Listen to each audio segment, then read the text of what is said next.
Lucia ಸಿನಿಮಾದ director Pavan Kumar ನಮ್ಮ ಜೊತೆ ದೂರವಾಣಿ ಸಂಪರ್ಕಕ್ಕೆ ಸಿಗ್ತಾ ಇದ್ದಾರೆ. ಸರ್ ನಮಸ್ತೆ. ನಮಸ್ಕಾರ. ನಿಜಕ್ಕೂ ಶಾಕಿಂಗ್ ಸುದ್ದಿ, ನಿಮಗೂ ಹಾಗೆ ಅಂತ ಅನ್ಕೊಳ್ತೀನಿ ನಾನು.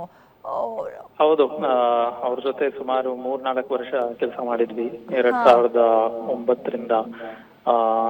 ನನಗೆ ಅದಕ್ಕಿಂತ ಮುಂಚೆ ಅವ್ರ ಬಗ್ಗೆ ಏನೋ ಗೊತ್ತೇ ಇರ್ಲಿಲ್ಲ. ಯೋಗರಾಜ್ ಭಟ್ರು ಜೊತೆ ನಾನು ಅಸಿಸ್ಟೆಂಟ್ ಆಗಿದ್ದೆ. ಆಗ ಅವರು ನಾವು ಗಾಡಿಲಿ ಲೊಕೇಶನ್ಸ್ ಎಲ್ಲ ನೋಡ್ಕೊಂಡ್ ಬರ್ಬೇಕಂದ್ರೆ ಅವ್ರದ್ದು ಸಿಡಿಗಳು 10 ಆಲ್ಮೋಸ್ಟ್ 13-14 ವರ್ಗೂ ತುಂಬಾನೇ ಆ ಟೈಮಲ್ಲಿ ತುಂಬಾ ಪರಿಚಯ ಇದ್ದು ಕೆಲಸ ಮಾಡಿದಂತ ನಾವಿಬ್ರು.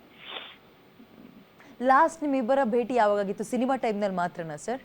ಸಿನಿಮಾ ಆದ್ಮೇಲೆ ಐ ಥಿಂಕ್ ಲೂಸಿಯಾ ಯೂಟರ್ನ್ ಟೈಮಲ್ಲಿ ಸಿಕ್ಕಿದ್ದು. ಅದಾದ್ಮೇಲೆ ಹಾಗೆ ಸೋಷಿಯಲ್ ಮೀಡಿಯಾಲಿ ನೋಡ್ದಂತ, ಬಟ್ ಜೊತೆಗೆ ಕೆಲಸ ಮಾಡಿದಲ್ಲಿ.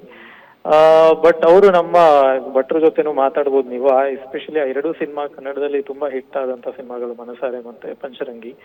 ಅದೆರಡೂನು ಅವರು ಒಂದು ಹೊಸತನ ಅವರು ತಗೊಂಬಂದಿದ್ದು ಹೇಗೆ, ಮತ್ತೆ ನಮ್ಮ ಎಂಟೈರ್ ಕನ್ನಡ ಆಡಿಯನ್ಸ್ಗೆ ಪರಿಚಯ ಆದ್ರು ಕೂಡ. ಅವರು ಕಂಪನಿ ನಾಟಕಗಳಲ್ಲೆಲ್ಲ ತುಂಬಾ ಪಾಪ್ಯುಲರ್ ಆಗಿದ್ರು ಮುಂಚೆ, ಬಟ್ ಸಿನಿಮಾ ಮೀಡಿಯಂ ಮೂಲಕ ಐ ಥಿಂಕ್ ಇನ್ನೂ ಜಾಸ್ತಿ ಜನಕ್ಕೆ ಅವರ ಪ್ರತಿಭೆ ತಲುಪುವಾಗಾಯ್ತು. Yes thank you. ಇಷ್ಟೊತ್ತು ಗ್ಯಾರಂಟಿ ನ್ಯೂಸ್ ಜೊತೆಗೆ ಮಾತಾಡೋದಕ್ಕೆ ಪವನ್ ಕುಮಾರ್ ಅವರೇ.